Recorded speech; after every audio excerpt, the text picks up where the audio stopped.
मिरन्दस्य ज्ञानञ्जनशलाकया चक्षुरुन्मिलितं येन तस्मै श्रीगुरुवे नमः। हरे कृष्णा कृष्णा कृष्णा हरे हरे, हरे राम राम राम हरे हरे। तो कल हमने श्रीपाद जो उनके रूप माधुर्य का चिंतन कर रहे थे उस पे हमने चिंतन किया, और आज श्रीपाद जो हैं फिर उनके हृदय में भक्ति महारानी की कृपा से श्री राधा नाम की जय जयकार का स्फुरण हो रहा है। लक्ष्मी कोटि विलक्ष लक्षण लसत लीला किशोरी शतैरा आराध्यम ब्रज मंडले अति मधुरम राधा विधानम परम।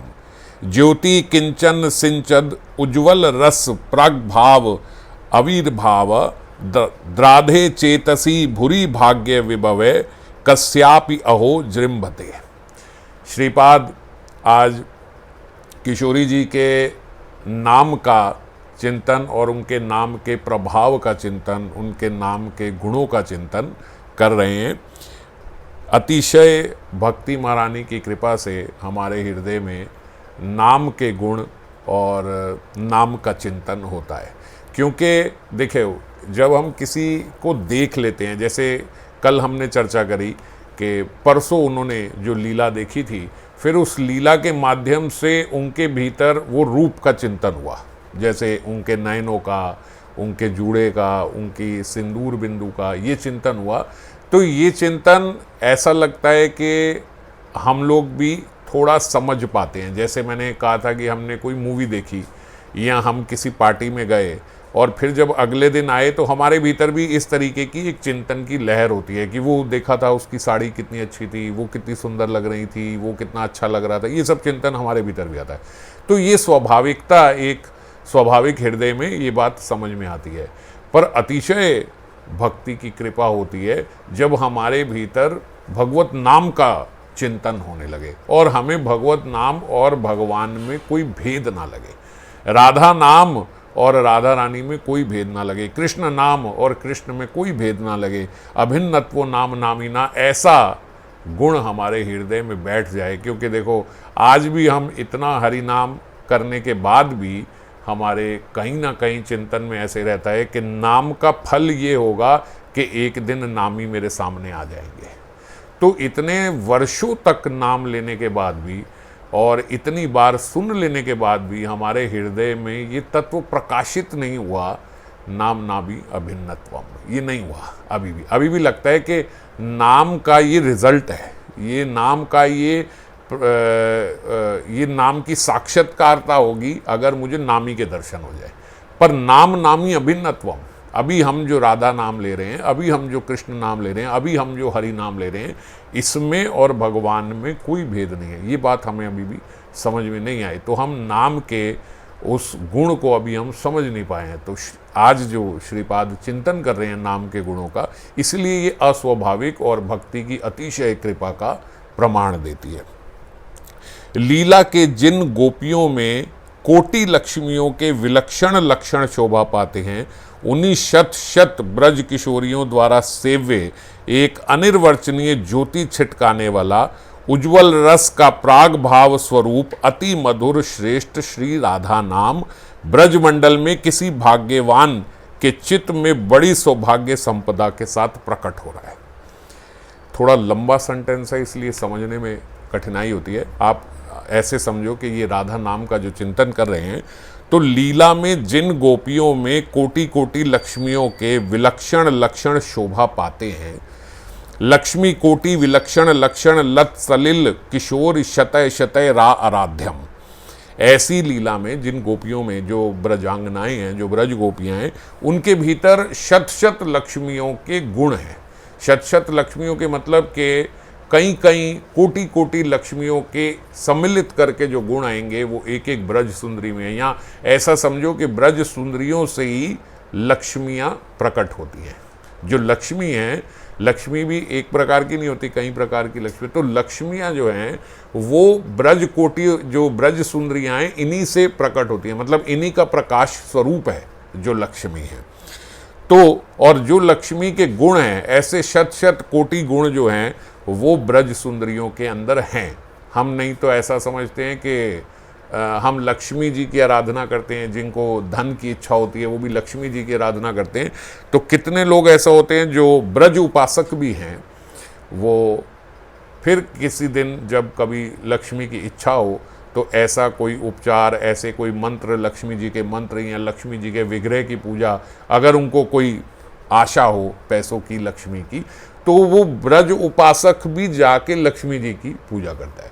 जैसे अभी दिवाली आने वाली है, तो दिवाली में ब्रज उपासक, रागमार्ग के भक्त भी उस दिन गणेश लक्ष्मी जी की फिर पूजा करते, बोलते इससे घर में लक्ष्मी आएगी। तो घर में लक्ष्मी लाने के लिए लक्ष्मी जी की पूजा करना से भी श्रेष्ठ बात है ब्रज उपासक में, जो हम ब्रज सुंदरी, और ब्रज सुंदरियों में भी सबसे श्रेष्ठ श्री राधा रानी।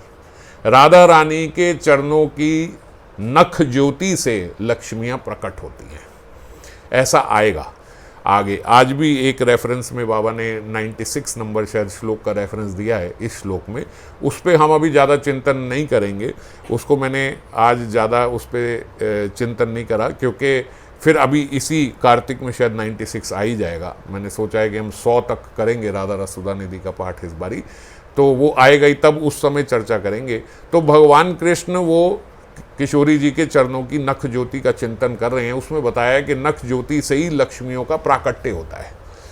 तो ये छोड़ के, राधा नाम छोड़ के, अपना मंत्र छोड़ के, राधा रानी की उपासना छोड़ के अगर हम उस दिन लक्ष्मी की उपासना करने जाते हैं, तो कहीं ना कहीं हमारे भीतर ऐसा रहता है कि अगर लक्ष्मी चाहिए तो फिर लक्ष्मी जी के बनना। ऐसा नहीं है।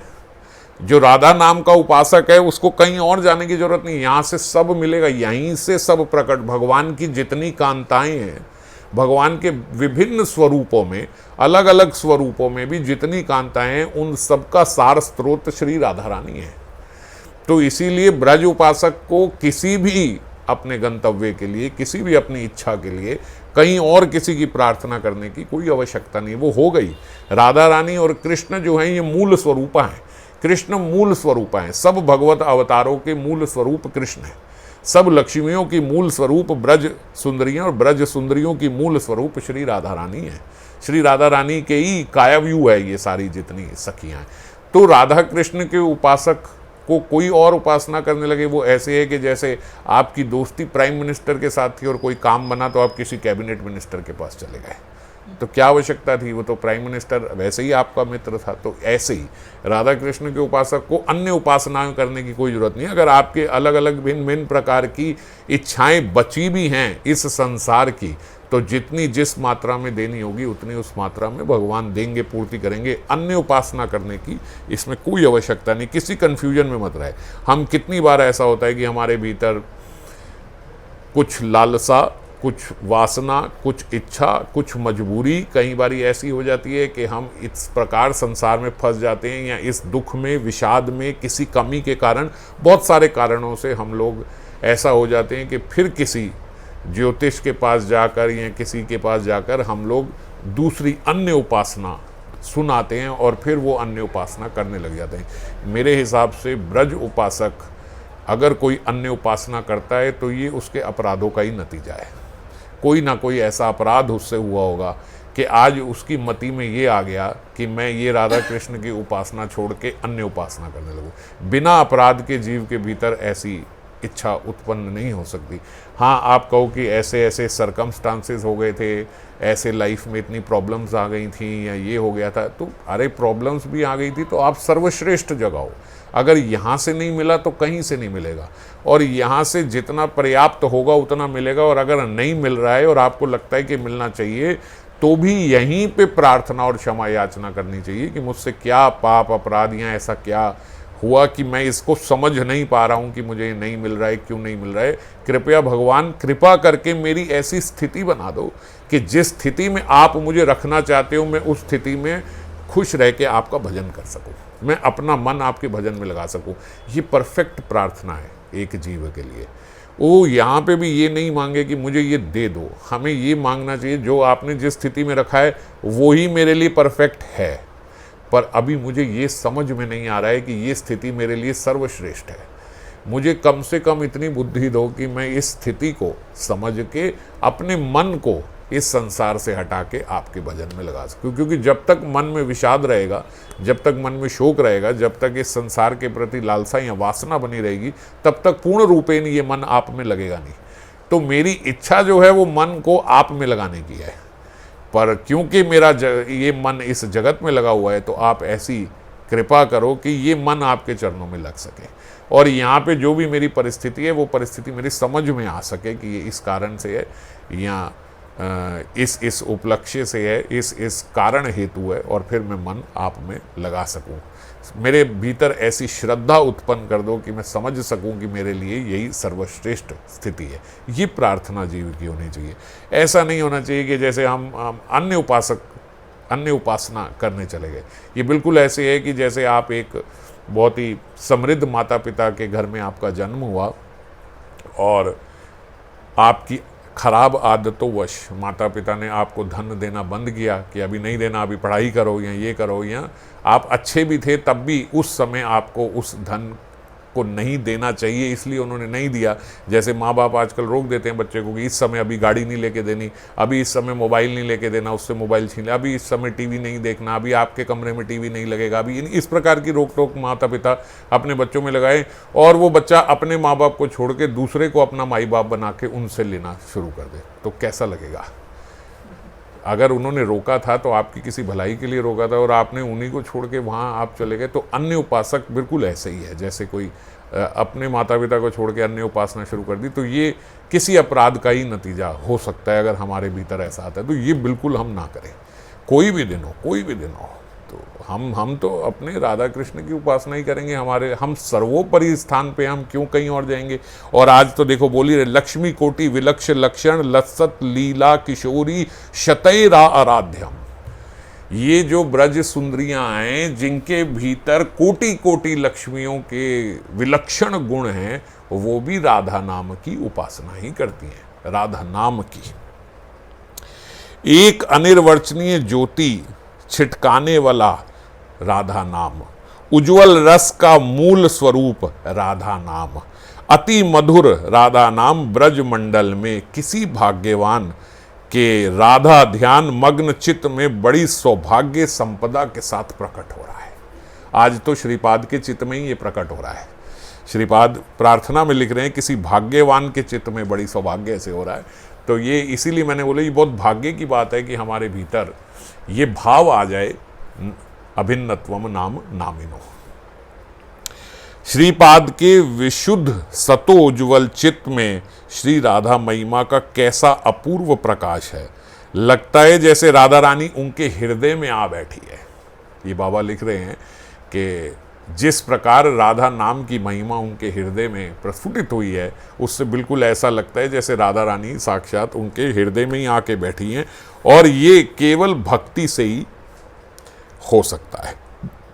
भक्ति भक्त के हृदय में अभिष्ट के लिए आसन बिछा देती है। समझ गए? भक्ति ये बड़ी अच्छी बात समझने वाली है, इसको समझना। भक्ति कोई साधना नहीं, आपका बल नहीं। भक्ति जो है वो भक्त के हृदय में इष्ट के लिए, आपके अभिष्ट के लिए आसन बिछा देती है। अब आ सकते हैं। जब तक आसन नहीं बिछा कहाँ आके बैठेंगे? तो आसन कौन बिठाएगा? भक्ति। इसीलिए भक्ति करना, भक्ति हृदय में होना अति आवश्यक है। जो पकड़ में नहीं आता उसे ला पकड़ती है। कौन? भक्ति।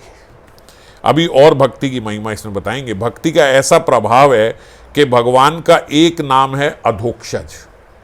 अधोक्षज यानी जो इंद्रियातीत है, जो इंद्रियों से प्राप्त नहीं किया जा सकता। अपनी इंद्रियों से भी हम प्राप्त नहीं कर सकते। जैसे यतो वाचो निर्वतन्ते अप्राय मनसा सहा। यतो वाचो मतलब अपनी जुबान से, निर्वतन्ते अप्राय मनसा सहा, और मन से भी हम जिसको नहीं पा सकते। ना पश्यति चक्षुषा रूपम अस्से, ना हम अपने चक्षुओं से वो रूप देख सकते हैं उनका। विज्ञातार मरे केन विजानियात, उस ज्ञाता भगवान को जानने में कौन सक्षम है। ये बात श्रुतियों में लिखी गई है, और इसी बात का सहारा लेके कई लोग भगवान के साक्षात्कार को मना करते हैं, वो भगवान के सकारात्मक स्वरूप को नहीं मानते हैं। क्यों नहीं मानते? इसके कारण से ये जो श्रुतियों में ये बात लिखी है, मन सहित वाणी जिसे पकड़ ना पाकर लौट आती है। भाई आप उनको मन से भी नहीं जान, हम कहते हैं क्या करना है, मन लगाना है। इतने समय से हम ये बात कर रहे हैं, श्रुति में क्या लिखा है? भाई मन भी नहीं पकड़ सकता, आपकी वाणी भी उनको नहीं जान सकती, आपकी आंखें भी उनको नहीं देख सकती, भगवान को कोई नहीं जान सकता। तो वो बोलते हैं कि इसीलिए भगवान का कोई स्वरूप ही नहीं है, अगर होता तो फिर भगवान दिखते। अब वो क्या मिस करते हैं। किंतु दूसरी ओर श्रुति ये भी कहती है कि भक्ति भावित इंद्रियों द्वारा भगवान ग्रही है। भक्ति द्वारा जो भक्ति भावित इंद्रियां हैं उससे भगवान पकड़ में आ जाते हैं। केवल इंद्रियों से भगवान पकड़ में नहीं आते, साधारण जीव की इंद्रियों से भगवान पकड़ में नहीं आते, पर जो भक्ति भावित इंद्रियां हैं, समझ गए, उनसे भगवान पकड़ में आ जाते हैं। अब देखो यही श्रुतियों में क्या लिखा है, भक्ति रेवैन नायति, भक्ति रेवैन दर्शयाति। भक्ति भगवान को भक्त के निकट खींच लाती है। भक्ति रेवेन न याति, भक्ति रेवेन दर्शयाति। भक्ति भगवान को दिखा भी देती है। भक्ति वशा पुरुषा भक्ति रेव भूयसी। भक्ति वशा पुरुषा, ये भगवान जो हैं ये भक्ति के वश है। भगवान बड़ी जल्दी भक्ति से वश में हो जाते हैं, ये भी श्रुति लिखती है। तो इस बात को ना समझ के केवल अधूरी बात उसको समझेंगे तो ऐसे लगता है कि भगवान का कोई स्वरूप ही नहीं है। श्री पिपलायन जी जो हैं उन्होंने बृहद भागवतम में गोप कुमार को बोला था कि नेत्रों से भगवान के दर्शन नहीं किए जाते और मन से ही उनके दर्शन केवल आप कर सकते हो। पिपलायन ने थोड़ी आगे बात करी कि भाई आप नेत्रों से तो नहीं देख सकते, हाँ मन से आप जरूर भगवान को देख सकते हो। लेकिन वहीं पे जब वैकुंठ पार्षद आए तो वैकुंठ पार्षदों ने इस सिद्धांत का परिवर्तन करके बोला कि भगवान का रूप दर्शन किया जा सकता है। किनसे? स्थूल चक्षुओं से भी किया जा सकता है भगवान का दर्शन। भक्ति भक्त की इंद्रियों को चिन्मय कर देती है। ये कौन बोल रहे हैं? ये वैकुंठ पार्षद आके बोल रहे हैं गोप कुमार को कि भक्ति जो है वो जो हमारी इंद्रियां हैं उन्हें दिव्य बना देती है, फिर उसके बाद आप भगवान के दर्शन कर सकते हो। तो यहाँ भगवान के सकारात्मक रूप की पुष्टि की जा रही है। जो मुनियों के जो बिल्वा मंगल ठाकुर जी ने कृष्ण भावनामृत, कृष्ण कर्णामृत में भी ये बात बोली, जो मुनियों के ध्यान मार्ग के लिए अगोचर हैं किंतु वही भगवान ब्रज सुंदरियों की आंखों से दिखाई देते हैं। जो मुनि ध्यान लगाते हैं, कृष्ण कर्णामृत का मैं अभी ये श्लोक 1-2 श्लोक पहले भी याद कर रहा था, तो मैंने सोचा था लूँगा लेकिन फिर मैं उस वक़्त पढ़ नहीं पाया अभी कृष्ण कर्णामृत, वो एग्जैक्ट श्लोक नंबर संख्या मेरे को याद नहीं है। उसमें उन्होंने बोला कि देखो जो भगवान, जो ये जो मुनींद्र हैं जो ध्यान करने का प्रयास करते हैं, जो भगवान के स्वरूप को ना मान के उनको ध्यान में लाने की या उनकी ज्योति का ध्यान करते हैं, वो बोलते उनके ध्यान में तो भगवान बहुत देर से आते हैं पर ब्रज सुंदरियों को आंखों के आगे दिखाई दे रहे हैं। और जो बड़े सारे मंत्रों यज्ञों आदि से भगवान के निराकार स्वरूप को प्रसन्न करने की कोशिश कर रहे हैं और वो चाहते हैं कि भगवान उनके मन में ज्योति रूप में आके उनके हृदय को प्रकाशित कर दें, वो बोलते हैं उनके हृदय में तो वो पता नहीं कितने वर्षों के बाद आएंगे, पर भक्त के आगे आके वो स्वयं नृत्य करते हैं। हमने भक्तमाल में कितने कितने भक्तों के लिए ये बात सुनी कि भगवान उनके समक्ष आ गए। अगर अभी ऐसा है कि आपके नयन, आपकी इंद्रियां जिनकी दीक्षा नहीं भी हुई, वो उतने दिव्य नहीं भी हुए, पर उनके भीतर भक्ति का प्रवेश हो गया, तो भगवान जो हैं वो इस जगत के व्यक्ति बन के आ गए। साकूबाई का उदाहरण ले लो, साकूबाई के सामने भगवान उनकी सास बन के आ गए, आ गए कि नहीं है? साकूबाई बन के आ गए, साक्षात साकूबाई बन गए। तो भगवान क्या रूप नहीं ले लेते, जो किसी के यहाँ पे नौकर बन के आ गए, एकनाथ जी के यहाँ नौकर बन के आ गए थे। तो भगवान क्या क्या नहीं बन के आ जाते, जो आपकी इंद्रियों से नजर आएगा भगवान वो रूप लेके आ जाएंगे। अगर आपके भीतर भक्ति है पर इंद्रियां अभी उतनी नहीं हुई दिव्य, तो भगवान क्या करेंगे? भगवान यहाँ मनुष्य का रूप लेके आ जाएंगे। भगवान के लिए ये कौन सी कठिन बात है? पर भगवान आपको साक्षात दिखाई देंगे, भगवान आपको साक्षात रियलाइज होंगे। ये भगवान की वात्सल्यता, ये भगवान की वश्यता है। जैसे ये भक्ति के बोल रहे हैं ना, भक्ति के वश में आ जाते हैं भगवान, तो ऐसे वश में आ गए। मैं आप तक नहीं जा सकता, मान लिया, आप तो मेरे तक आ सकते हो, आ जाते हैं भगवान, समझ गए। तो इसीलिए भक्ति की इसमें भक्ति का प्रभाव दिखाया कि अगर भक्ति आपके हृदय में हो और औपचारिक रूप से, जैसे नामदेव हैं, नामदेव को 56 बार भगवान ने दर्शन दे दिए, नामदेव से साक्षात भगवान बोल रहे हैं, बात कर रहे हैं, पर नामदेव की अभी दीक्षा नहीं हुई थी, पर भक्ति हृदय में प्रगाढ़ थी।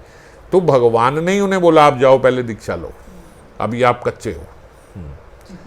जब वो चाची ने उनको मारा तो उन्होंने बोला कि अभी तो ये घड़ा कच्चा है, तो नामदेव जी चिढ़ गए, अभी क्या कच्चा हूं मैं, जाके, और बात किससे करते हैं, सीधा भगवान से जाके, क्या कच्चा हूं मैं। पंडरीनाथ जी से पूछा, पंडरीनाथ जी ने कहा भाई ऐसे गुस्से की बात नहीं, कच्चे तो हो अभी आप। बोले आप मेरे से बात कर रहे हो, साक्षात हम बात कर रहे हैं, आप मेरे पास आ रहे हो, मिल रहे हो, और मैं कच्चा हूं। बोले आप भी कच्चे हो, जाओ पहले दीक्षा लो। तो भगवान उनको प्रेरित कर रहे हैं कि जाओ जाके दीक्षा लो। ऐसा नहीं है कि दीक्षा के बाद मिले, पहले ही मिल गए। पहले कैसे मिल गए? भक्ति के कारण। भक्ति से भगवान वश में आ जाते हैं। तो भक्ति के प्रभाव से नेत्रादि इंद्रियां भगवान को साक्षात अनुभव करने में समर्थ होती हैं।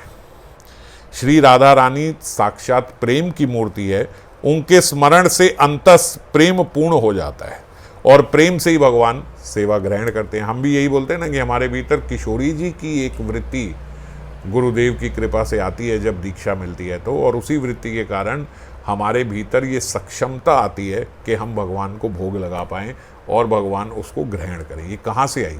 वो दीक्षा से, जो किशोरी जी की वृत्ति सबके जीवों के भीतर आती है। इस श्लोक में श्रीपाद ने साधक वेश में श्रीमती के नाम माधुर्य का स्फुरण प्राप्त किया है। नाम के माधुर्य का, अभिन्नत्वम नाम नामिनो, नाम और नामी में कोई भेद नहीं है। ये इस पे श्रीपाद इस माधुर्य का स्फुरण कर रहे हैं इस श्लोक में। स्वयं भगवान श्री कृष्ण जो भक्त से प्रेमांज रंजित नयनों से प्रकट होते हैं, जो भगवान उनके नयनों के आगे प्रकट होते हैं। हम देखो यहाँ पे यही बात बोल रहे हैं जो अभी मैं चर्चा कर रहा था, वही भगवान जो नयनों के आगे प्रकट होते हैं, वही नाम रूप से भक्त की जिह्वा में आके प्रकट होते हैं। उनमें कोई भेद नहीं है। राग साधकों के प्रेम रूपी अंजन से रचे हुए नेत्रों में प्रकट होती हैं राधा रानी, वही राधा रानी उनकी जिह्वा पे नाम रूप से आती हैं, और वही उनके चित्त में भी नाम रूप से उनके चित्त को प्रकाशित करती हैं। इनमें कोई भेद नहीं है। आपने नाम जो जिह्वा से लिया, राधा, ये जो नाम लिया, और राधा रानी साक्षात जो स्वरूप है, और राधा रानी जो हमारे चित्त में आ गई हैं, जो उनकी वृत्ति जो हमारे चित्त में आई है, ये सब सेम है, ये एक ही है, इनमें कोई भेद नहीं है। लक्ष्मी कोटि विलक्षण लक्षण लसत लीला किशोरी शतय राध्यम, लीला में जिन गोपियों में कोटि लक्ष्मियों से सुलक्षण पाए जाते हैं, कोटि लक्ष्मियों के सुलक्षण मतलब कोटि कोटि लक्ष्मियों के गुण वाली ब्रज सुंदरियां भी श्री राधा नाम की आराधना करती हैं। उन्हीं शत शत ब्रज किशोरियों द्वारा राधा नाम की आराधना की जाती है। ये सारी जो ब्रज सुंदरियां राधा नाम की आराधना कर रही हैं।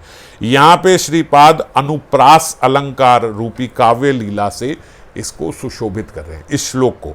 जैसे ये अनुप्रास अलंकार है ना, अनुप्रास अलंकार होता है जो एक ही वर्ण को बार बार इस्तेमाल किया जाता है। जैसे इसमें ल शब्द, जैसे ला अक्षर, ऐसे लक्ष्मी कोटि विलक्षण लक्षण लसत लीला किशोरी शतय, तो ला बार बार हुआ। जैसे लाली मेरे लाल की जित देखूं तित लाल, लाली देखन मैं चली मैं भी हो गई लाल, तो इसमें ल शब्द ये भी अनुप्रास अलंकार है।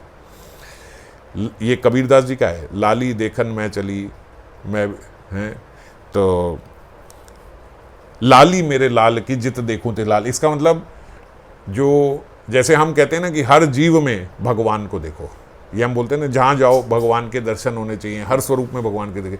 तो लाली मेरे लाल की जित देखूं तित लाल, लाली यहाँ पे क्या है? भगवान का वर्ण, भगवान की प्रेजेंस। भगवान को ये क्या बोल रहे हैं? लाल। लाली मेरे लाल की जित देखूं तित लाल, समझ गए? लाली भगवान की, लाल की, लाली जित देखूं तित लाल, हर जगह मुझे भगवान ही भगवान देखा जा रहे हैं। लाली देखन मैं गई मैं भी हो गई लाल। और भगवान को देखने में आ गई तो देखा मेरे भीतर भी भगवान ही है, सबके भीतर सब जगह भगवान ही भगवान है, ये वो बोले। तो ये अनुप्रास अलंकार है, ला ला शब्द जैसे इसमें आया ऐसे ही उसमें भी आया। श्री कृष्ण स्वयं भगवान अखिल भगवत स्वरूपों के मूल तत्व हैं, जो अभी हम चर्चा कर रहे थे कि साक्षात वही मूल हैं। मूल का कोई मूल नहीं होता, एक वृक्ष की जड़ होती है पर जड़ की तो कोई जड़ नहीं होती, तो यही है मूल स्वरूप, यही है। ऐसे ही जैसे भगवान मूल स्वरूप है, ऐसे राधा रानी कोटि कोटि लक्ष्मियों की मूल स्वरूपा है। और जो जितनी भी भगवान की ये जो ब्रज सुंदरियां हैं, ये जितने भी भगवान के माधुर्य रस में हैं, जैसे हम देखते हैं द्वारका में भी है, मथुरा में भी है, वृंदावन में भी है, तो भगवान की जितनी भी प्रेयसी हैं, ये इसकी प्रेयसी की बात अभी मैं क्यों कर रहा हूँ यहाँ बाबा ने इसलिए बोला इसमें, क्योंकि कोटि कोटि लक्ष्मियों के विलक्षण लक्षणों वाली बात यहाँ पे आई है ना। कृष्ण कांताएं, कोटि कोटि लक्ष्मियाँ मतलब जो कृष्ण कांताएं हैं, जो भगवान की कांताएं हैं भिन्न भिन्न स्वरूपों में। जैसे राम स्वरूप में अगर हम बोलें कि राम जी की लक्ष्मी कौन है, सीता जी, है ना। इस प्रकार से ये यहाँ पे लक्ष्मी नारायण वाली लक्ष्मी नहीं, हर जगह की लक्ष्मी। जैसे राम जी आए तो राम जी में लक्ष्मी कौन है, सीता जी। यहाँ पे द्वारका में लक्ष्मी कौन है, रुक्मणी जी। यहाँ वृंदावन में लक्ष्मी कौन है, राधा रानी। ऐसे ऐसे बोल रहे कि भाई हम बोलते हैं ना भाई आपकी लक्ष्मी, घर की लक्ष्मी कहाँ है, तो इस प्रकार से जो बोलते हैं तो वो उसकी चर्चा कर रहे हैं। उन कोटि कोटि लक्ष्मियों के भी विलक्षण लक्षणों वाली कृष्ण कांताएं, जो अन्य अन्य जितनी भी लक्ष्मी हैं भगवान की कांताएं, उनकी जो सार हैं या उनकी जो मूल है वो कौन है, वो कृष्ण कांता है। कृष्ण कांताओं की भी विलक्षण लक्षणों वाली कांता कौन है, ब्रज कांताएं। क्योंकि कृष्ण कांताएं मथुरा में भी हैं, द्वारका में भी हैं, उनका मूल कहाँ है, ब्रज कांता में। और ब्रज कांताओं का मूल कौन है, श्री राधा रानी। भगवत विषयक संभोग तृष्णा के बिना मधुर रति नहीं होती। संभोग तृष्णा तो होगी जब मधुर रति है, तो वह संभोग तृष्णा कहीं तो श्री कृष्ण सुख के लिए होती है और कहीं पे थोड़ी स्वयं के सुख के लिए भी होती है। तो इसका जो तारतम्य है, इसके हिसाब से उसकी अलग अलग कैटेगरी बनाई गई है। कृष्ण सुख के लिए होगी जिसमें कृष्ण सुख का परिमाण ज़्यादा होगा, किसी में आत्म सुख का परिमाण ज़्यादा होगा, तो इस हिसाब से रति विशुद्ध और अपराध रहित होगी जितना उसमें कृष्ण इंद्रिय वासना होगी। समझ गए, आत्म इंद्रिय वासना शून्यता होगी। तो ये इसके हिसाब से तीन रतियाँ आप सब जानते भी होंगे पहले, साधारणी रति, समंजस रति और समर्था रति। ये तीन रतियाँ होती हैं। तो इसको अभी मैं बाबा ने समझाया, इसको भी मैं बताऊंगा तो आप और अच्छे से समझ पाओगे। कृष्ण कांताओं में साधारणी रति किसको कहते हैं, बोलते जिसमें संभोग इच्छा जो हरि को प्रायः साक्षात देखकर उत्पन्न होती है।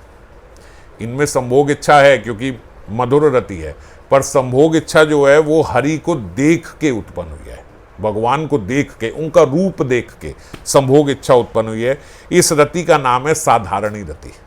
और ये रति किस में पाई जाती है, कुब्जा में। कुब्जा इसका उदाहरण है। श्री कृष्ण को देख के उनके मन में आया कि इस सुंदर पुरुष रत्न के साथ मेरा संग हो। समझ गए, तो रूप देख के अगर आया ये स्वाभाविक है।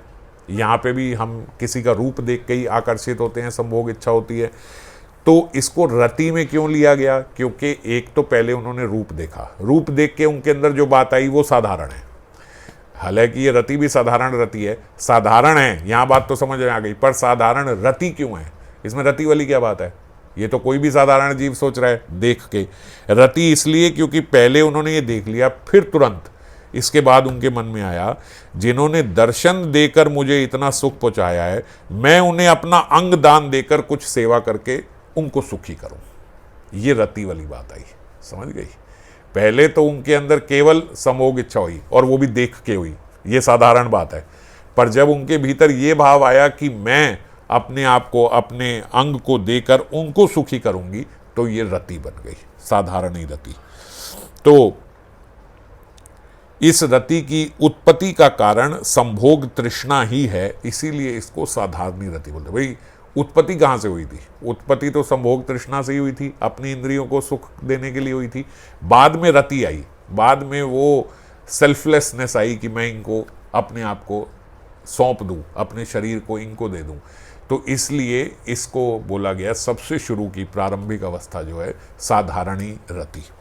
इसके बाद जिस रति में पत्नित्व का अभिमान होता है कि भाई मैं इनकी पत्नी हूं, जो प्रायः गुण आदि सुनकर उत्पन्न होती है। अब ये देखो, ये वाली जो रति है, जो रुक्मणी जी की रति है, जिसको समंजस रति बोला जाता है, ये रति साधारण रति से थोड़ी ऊपर है। वो क्यों? क्योंकि वहां पे संभोग इच्छा कैसे हुई थी? देख के। यहां पे संभोग इच्छा कैसे उत्पन्न हुई? गुणों को सुन के। तो इतना ऐसा नहीं है कि बस शरीर से आकर्षित हो गए, है ना, वहां तो देख के हुए, यहां शरीर से नहीं, यहां गुणों को सुनकर हुई। तो थोड़ा सतोगुण और है कि भाई गुणों को सुनकर इनके भीतर संभोग इच्छा हुई। इसीलिए इस रति को उससे ऊपर बोला गया, समंजसा रति। ये गुणों की बात सुनकर उनके हृदय में स्वाभाविक रूप से रति उत्पन्न हुई, देखकर नहीं हुई। और फिर सबसे पहले गुणों को सुना उन्होंने, उससे उत्पन्न हुई। और फिर उसके बाद लेकिन संभोग तृष्णा भी आई कि भाई मुझे अब इनके साथ संभोग करना है, क्योंकि ये मेरा इनको पाने का, पानी ग्रहण करने का, इनसे मेरी इच्छा उत्पन्न हुई, लेकिन हुई गुणों को सुनकर। तो दोनों बातें हैं ना, गुणों को भी सुन के आकर्षित हुए, लेकिन साथ में संभोग तृष्णा भी आई। पर गुणों को सुनकर जो आकर्षण हुआ वो ज़्यादा हुआ, संभोग तृष्णा जो है वो इसमें कम मात्रा में है। समझ गए? इसीलिए ये साधारण रति से ऊपर हो गई। साधारण रति में सबसे पहले संभोग तृष्णा हुई, इसमें संभोग तृष्णा बाद में हुई। पहले गुणों को सुनकर उनके गुणों से आकर्षित हुए। तो और दूसरी बात क्या है कि इसमें जो संभोग तृष्णाएं, जैसे ये जब दूसरी प्रेयसियों को देखती है, जैसे दूसरी भगवान की दूसरी पत्नी को देखा, जो कृष्ण की दूसरी कांता है उनको देखा, तो उनके भीतर तब ये संभोग इच्छा ज़्यादा उत्पन्न हुई कि भाई ये, जैसे मान लीजिए एक द्वारका में भगवान की 1000 रानियाँ हैं, है ना, तो एक रानी के साथ भगवान का वास हो रहा है, संभोग हो रहा है। मतलब संभोग मतलब भगवान उनके साथ विलास कर रहे हैं, उनके साथ घूम रहे हैं। तो हमें होता है कि अच्छा, मुझे छोड़ के वो इनको ज़्यादा प्रिय लग रही है, ऐसा भाव भीतर आ जाता है। अरे मेरे को छोड़ के इनको वो ज़्यादा प्रिय लग रही है, तो वो ज़्यादा प्रिय लग रही है, तो इस कारण से मेरे भीतर संभोग तृष्णा जागी उनको आकर्षित करने के लिए, है ना। या और दूसरी बात ये कि जब हम देखते हैं कि वो दूसरी कांता के साथ हैं, तो हम बड़ी जल्दी, कोई लड़की ये सोचती है कि यार ये वो, उसका क्या ऐसा गुण है, वो गुण मेरे अंदर भी आ जाए ताकि मैं इनको अपनी तरफ आकर्षित कर लूँ। समझ गए? तो अपनी रति छोड़ के वो रति चेष्टा उसके जैसी करने लगी कि ये ऐसा, ये देखो ये ना ऐसा ऐसा करती है तो कृष्ण को ज़्यादा आकर्षित कर लेती है। समझ गए? तो मैं भी ऐसा ऐसा करती हूँ। अब जब ये सोचा कि मैं भी ऐसा ऐसा कर लेती हूँ, तो अपनी रति चेष्टा जो है वो कम लगी और दूसरे की रति चेष्टा ज़्यादा लगी, है ना। तो इसीलिए भी ये रति का थोड़ा ह्रास हो गया, इसीलिए ये सर्वश्रेष्ठ रति नहीं हुई। इसीलिए इसको बोला जाता है समंजस रति। और समर्था रति सबसे श्रेष्ठ।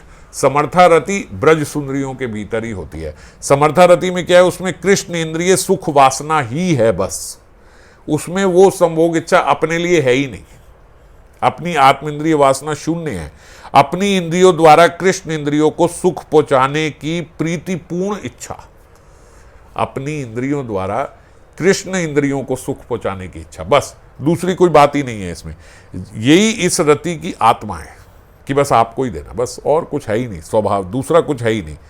श्रवण आदि की अपेक्षा भी नहीं है। ऐसा भी नहीं है कि कृष्ण के बड़े गुण सुनने की जरूरत है हमें ना, हम तो उल्टा सुनती आई हैं।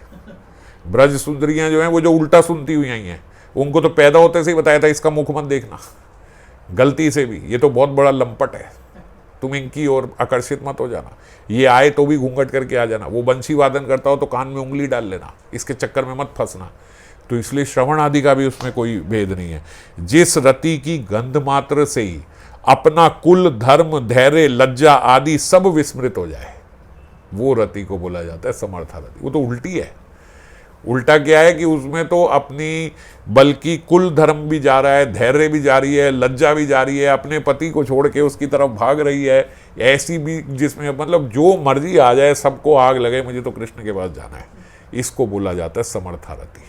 वो कुछ नहीं सोच रहे मेरा ये लोक परलोक कहाँ क्या कल्याण होगा, क्या पाप होगा ना, बस केवल कृष्ण चाहिए बस। और कृष्ण क्यों चाहिए, वो भी अपने लिए नहीं चाहिए, मेरा मन करता है मैं उनको सुख पहुंचाऊं। तो जब मेरा मन करता है उनको सुख पहुंचाऊं तो मैं देखूं वो दूसरी कांताओं के साथ है तो भी कोई बात नहीं, क्योंकि मेरा मन तो उन्हीं का सुख चाहता था। वो दूसरी कांता के साथ है तो दूसरी कांता को तैयार करके उसके पास ले जाए, आप इनसे सुख पाओ, है ना। ऐसी रति को बोला जाता है समर्था रति। इसमें बिल्कुल कोई सेल्फिशनेस है ही नहीं। तो सबसे ऊपर जो है वो ब्रज सुंदरियों की रति समर्था रति है। यह समर्था रति महाभाववती ब्रज सुंदरियों की ही अनन्य साधारण संपदा है, बस इन्हीं की है ये।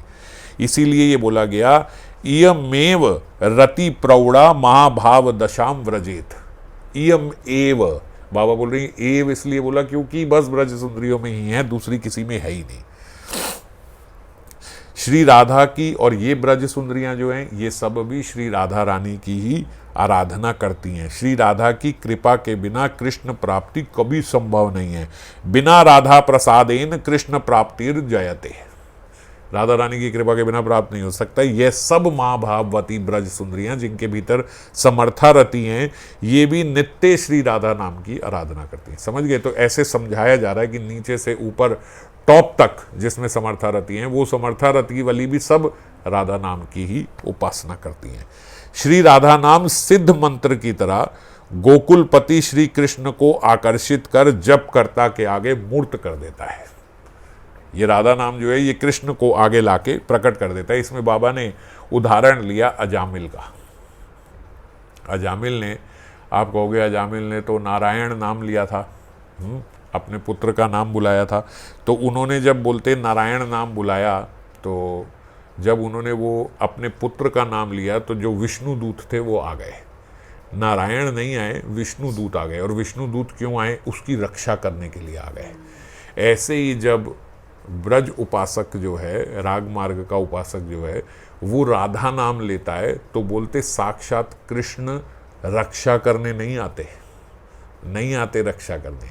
क्यों आते हैं कृष्ण वहाँ पे? बोलते स्वयं कृतार्थ होने के लिए आते हैं भगवान कृष्ण। प्रकट हो जाते हैं भगवान कृष्ण स्वयं कृतार्थ होने के लिए, और राधा नाम लेने वाले को अपना आत्मदान करने के लिए उसके पास आते हैं। विष्णु वहां आए, विष्णु दूत किस लिए? रक्षा करने। ए छोड़ो इसको, इसने हमारे इष्ट का नाम लिया है। कृष्ण इसलिए नहीं आते रक्षा करने के लिए। कृष्ण तो कहते मैं तो बिक जाता हूं, मैं उसके चरणों में आ जाता हूं, मैं अपना आत्मदान कर देता हूं उसे, जो राधा नाम लेता है। तो ये विष्णु की तरह ऐसे नहीं है कि बस भाई हम उसकी रक्षा करेंगे, हाँ वो हमारी रक्षा करेगा। अब जिसने राधा नाम लिया है, मैं उनको आत्मदान अपना कर देता हूं। और बोलते राधा नाम उच्चारण करने वाली ब्रज सुंदरी के निकट आकर उसके कान में चुपचाप भगवान क्या कहते हैं? सखी राधा नाम के कहिले सुनी मम प्राण जुड़ाइले। जो ब्रज किशोरी जो ब्रज सुंदरी बोल रही है, राधा नाम ले रही है, कृष्ण छुपके से पीछे उसके कान में आके कहते हैं सखी राधा नाम के कहिले सुनी मम प्राण जुड़ाइले। तूने क्या राधा नाम ले लिया, मेरे प्राण जो है वो ऐसा लगता है कि सारे मेरे इसी नाम के साथ जुड़ गए हैं। कत नाम आइछे गोकुले हेन हिया ना करे आकुले। कितने नाम है इस गोकुल में, मगर मेरा हृदय इससे जितना आकर्षित होता है और किसी नाम से आकर्षित नहीं होता। ओई नाम आछे की माधुरी श्रवणे रहल सुधा भारी। क्या नाम है ये, इसमें कितना अमृत भरा हुआ है इस नाम में। चिते नीति मूर्ति विकास आमिया सागरे जैनवास। ऐसे लगता है जैसे मैं अमृत के सागर में लौट रहा हूं जब ये नाम लिया जाता है। आँखी ते देखी ते करे साध ए यदुनंदन मन कांध। यदुनंदन जो ये पोइट्री लिख रहे हैं वो कह रहे हैं, रोते हुए कह रहे हैं कि कब मैं अपनी आंखों से ये देख पाऊंगा। तभी सुचतुर ब्रज सुंदरियां, इसीलिए ब्रज सुंदरी जो हैं वो राधा नाम की आराधना कर कृष्ण को एकांतिक प्रीति भाजन बनी रहती हैं। कृष्ण की प्रीति भाजन मतलब कृष्ण को भी इतनी प्रिय क्यों लगती हैं ब्रज सुंदरियां? क्यों कृष्ण अलग अलग गोपियों से जाके आकर्षित हो जाते हैं जबकि साक्षात राधा वहीं पे है? फिर भी क्यों बीच में अगर कोई सखी रोकती है तो कृष्ण उससे आकर्षित हो जाते हैं? क्यों हो जाते हैं? बोलते क्योंकि वो राधा नाम लेती है, क्योंकि वो राधा रानी की उपासक है। इसीलिए कृष्ण जो है, नहीं तो हमारे मन में प्रश्न आता है कि जब वहाँ पे साक्षात किशोरी जी हैं जो उनको अपने वश में करे रहती हैं, जिनसे वो आत्महारा हुए रहते हैं, तो फिर ऐसा कैसे हो जाता है कि वो पथ पे चलते हुए किसी और सखी के यहाँ रुक गए, या किसी और सखी ने उन्हें कैसे आकर्षित कर लिया? क्यों कर लिया? क्योंकि वो सखी राधा नाम की उपासना करती है। मान लो वो जा रहे हैं राधा रानी से मिलने और बीच में ही कोई सखी राधा राधा राधा करके जाप कर रही है, तो कृष्ण जो है वो तुरंत राधा नाम सुन, क्योंकि नाम नाम ही भिन्नत्वम, उनके भीतर तो नाम सुन के ही ऐसा माधुर्य आता है, वो राधा नाम सुन के उसी सखी के कक्ष में चले जाते हैं और फिर उसके बाद राधा मान कर लेती हैं कि तुम कैसे चले गए। तो वो लीला वही चित्री है जो वो करती है। कृष्ण सदा राधा रानी के प्रभाव से ही आकर्षित होते हैं, इसीलिए हम जीवों के भीतर भी किशोरी जी की वृत्ति के कारण ही श्याम सुंदर हमसे भी ये सेवा ग्रहण करते हैं जो हम सारी सेवा करते हैं। भगवत नाम स्वभावतः मधुर है, तो लेकिन हम लोगों को मधुर नहीं लगता। हम इतना नाम लेते हैं तब भी नहीं होता। तो बाबा बोलते कि जैसे जो पित्त दूषित जिह्वा होती है ना, तो उसको मिश्री भी खाते हैं तो मीठी नहीं लगती, पर उसका उपचार भी यही है कि मिश्री खाते रहे तो एक दिन मीठी लगेगी। तो इसी कारण से हम भी नाम का मिठास जो है वो हमें अनुभव नहीं होती, पर नाम ही लेते लेते लेते लेते हमें नाम शुद्ध करेगा। फिर अनन्यास भगवत स्वरूपों के नामों की अपेक्षा कृष्ण नाम मधुर अति मधुर है। और भी तो भगवान के कितने सारे रूप हैं, भगवान के कितने सारे अवतार हैं, उन सारे अवतारों में कृष्ण नाम मधुर अति मधुर है। कारण श्री कृष्ण स्वयं भगवान और अखिल रस मूर्ति है, और उनके नाम में उस अखिल रसामृत का आस्वादन या माधुर्य जो निहित है, राधा नाम उन कृष्ण का भी चित्त आकर्षित करता है। एक तो सारे नामों में सबसे सर्वश्रेष्ठ कृष्ण नाम है, और फिर कृष्ण नाम को भी आकर्षित करने वाला राधा नाम है, इसीलिए राधा नाम सर्वोपरि है। यहाँ पे श्री कृष्ण स्वयं अपने मुख से स्वीकार करते हैं, अन्य कोई भी भगवत स्वरूपों की अपेक्षा उनका नाम सर्वोपरि है, भगवान श्री कृष्ण का नाम सर्वोपरि है। किंतु एक जना है जिसकी जो उनको लगता है कि मेरे नाम से भी बड़ा है, ये साक्षात भगवान कृष्ण खुद बोल रहे हैं सही, किंतु एक जन उनकी अपेक्षा भी बड़ा है। तो आमा हईते गुणी बड़ जगते असंभव, एकली राधाते ताही करी अनुभव। समझ गए? ये कृष्ण खुद बोल रहे हैं। आमा हईते गुणी बड़ जगते असंभव, एकली राधाते ताहा करी अनुभव। कोटि काम जिनी रूप यद्यपि आमार, असमोर्ध माधुर्य समता नहीं जार।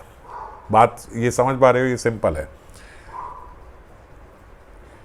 कोटि काम जिनी, कोटि कोटि काम रूपो जैसा मेरा रूप है, असमोर्ध माधुर्य समता नहीं जार। मोर रूपे आप्यायित है त्रिभुवन, राधार दर्शने मोर जुड़ाए नयन। मेरा जो रूप है उस पे सारा त्रिभुवन जो है वो कुर्बान है। सारा त्रिभुवन जो है वो सोचता है कि मेरे रूप जैसा कोई दूसरा रूप ही नहीं है। आप्यायित है त्रिभुवन, पर राधार दर्शने मोर जुड़ाए नयन। पर जब मैं राधा रानी का, मेरे रूप पे सारा पूरा ये त्रिभुवन निहाल है, लेकिन मैं जब राधा रानी को देखता हूं तो मेरे नयन वहीं टिक जाते हैं। मोर वंशी गीते आकर्षय त्रिभुवन, मेरे वंशी गीत से ये सारा त्रिभुवन आकर्षित होता है। राधार वचने मोर है श्रवण, मगर मेरे कान जो है वो राधा रानी के वचन सुनने को तरसते हैं। यद्यपि अमार गंधे जगत सुगंध, मेरी गंध जो है वो सारे जगत के लिए वो सुगंध है, मतलब वो मेरी गंध ही लेना चाहते हैं। मोर चित्त द्राण हरे राधा अंग गंध, पर मेरा चित्त जो है वो कहाँ आकर्षित होता है? राधा की अंग गंध से। यद्यपि अमार रसे जगत सुरस, राधार अधर रसे आत्म करे वश। मेरे रस से ये जो सारा जगत है वो उसको सूरस मानता हो, कि वही उसको सर्वश्रेष्ठ मानता हो, पर राधा रानी के अधर रस मेरे को सर्वश्रेष्ठ लगते हैं। यद्यपि अमार स्पर्श कोटि इंद्रु शीतल, मतलब कोटि इंदु शीतल, जो कोटि कोटि चंद्रमाओं से भी ज़्यादा शीतल है मेरा स्पर्श, पर राधा अंग स्पर्शे आमा करे सुशीतल। पर मेरे को भी सुशीतल करने वाला कौन है? वो राधा अंग है।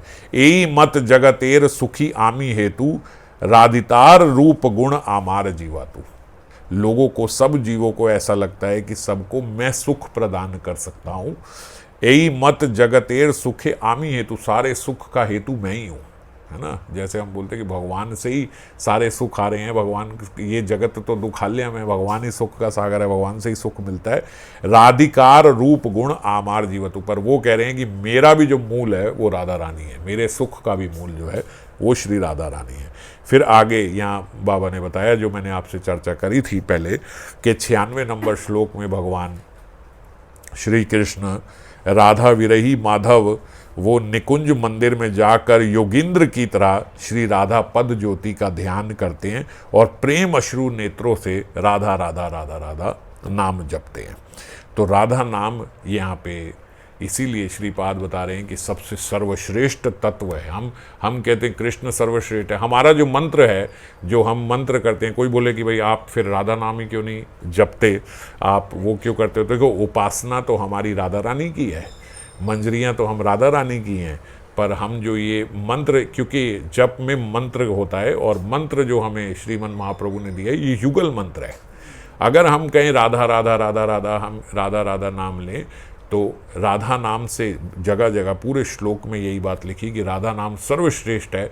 ये बात ठीक है, राधा नाम से कृष्ण आकर्षित होते हैं, पर राधा रानी किससे आकर्षित होती है? राधा रानी कृष्ण से ऊपर आकर्षित होती है, कृष्ण नाम से आकर्षित होती है। अब हमें तो युगल सेवा करनी है, हमें तो किशोरी जी की प्रसन्नता के लिए कृष्ण सेवा भी करनी है, किशोरी जी के लिए ही कृष्ण उपासना करते हैं हम, उन्हीं के माध्यम से कृष्ण उपासना करते हैं। तो हमें कृष्ण की उपासना क्यों करनी है? किशोरी जी की प्रसन्नता के लिए करनी है। तो इसीलिए जो ये मंत्र है, जो हरे कृष्ण महामंत्र जो हम करते हैं, उसमें हरे किशोरी जी हैं और कृष्ण भी हैं। तो ये दो हम जो करते हैं ये युगल मंत्र इसलिए करते हैं क्योंकि हम दोनों की प्रसन्नता और दोनों की सेवा पाने की इच्छुक है। यद्यपि हमारा, जैसे कल बात हुई थी, निजत्व भाव हमारा राधा रानी में है और राधा नाम में ही मूल है। जो राधा नाम जपता है वो उसमें ही बाबा ने इसमें बताया कि राधा नाम में ही मंजरी भाव की साधना के सभी अंग सूक्ष्म रूप से निहित है राधा नाम में।